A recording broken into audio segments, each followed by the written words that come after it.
The first part of the body is the head. Okay, it's the head. It's the first part of the body that everyone comes up with. Now, yesterday as I was trying to deliver this sermon and write this sermon, I was trying to create an easy way that you guys would be able to remember this. And so I decided to come up with all the body parts coming up with the same first letter.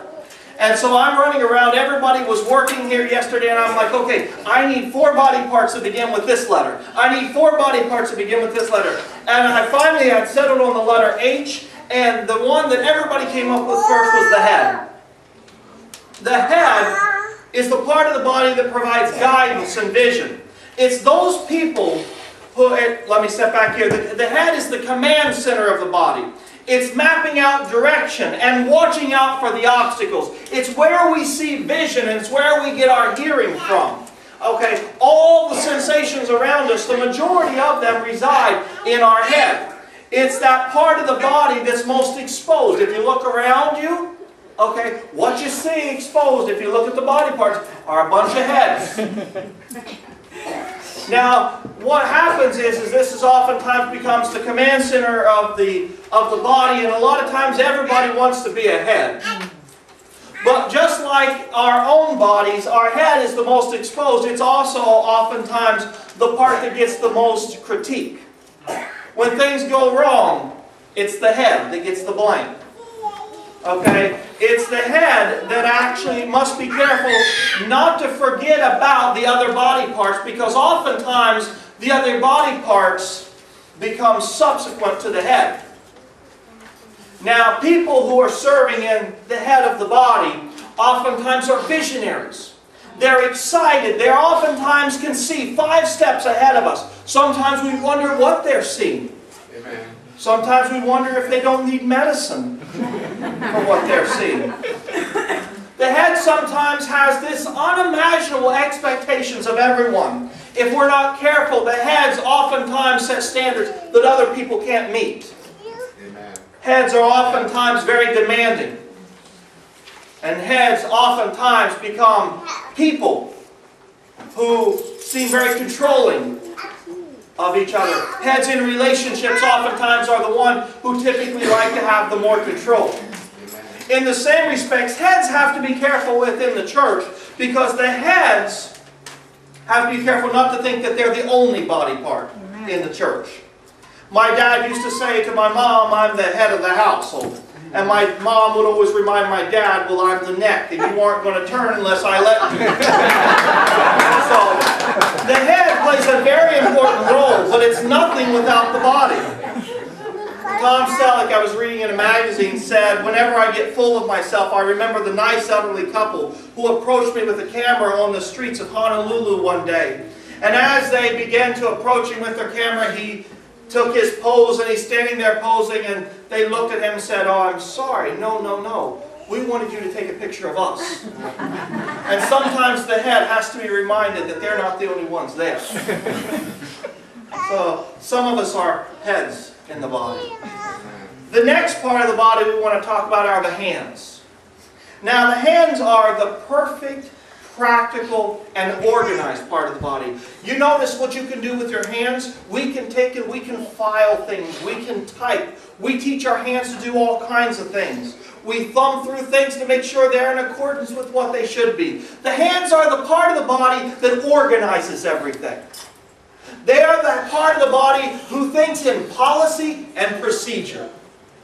The hands may miss the big picture, but they certainly have the details down. Hands oftentimes don't say a whole lot, but when they do say something, everybody listens. The problem with the hands is they oftentimes forget the people. They get so wrapped up in what they got to do with policy and procedure that they see the organization as a whole and they forget the people.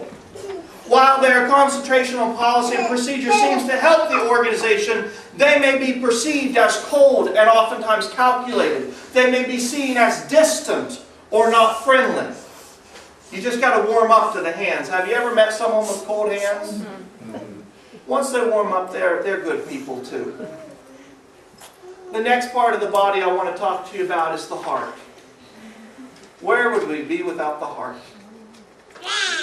how could we live if we didn't have a heart? The heart is where we stay focused on people. It's the compassion, and it's the love that takes center stage. Think back to The Wizard of Oz. As I was writing this, I was preparing, and if I only had a heart, is what the Tin Man said. Our heart, people, who every time we get too focused on the organization and procedures, when the head gets so far ahead of us and we've got the vision down, but we don't necessarily have the people in check, the heart always brings up the statement, well, what about the people?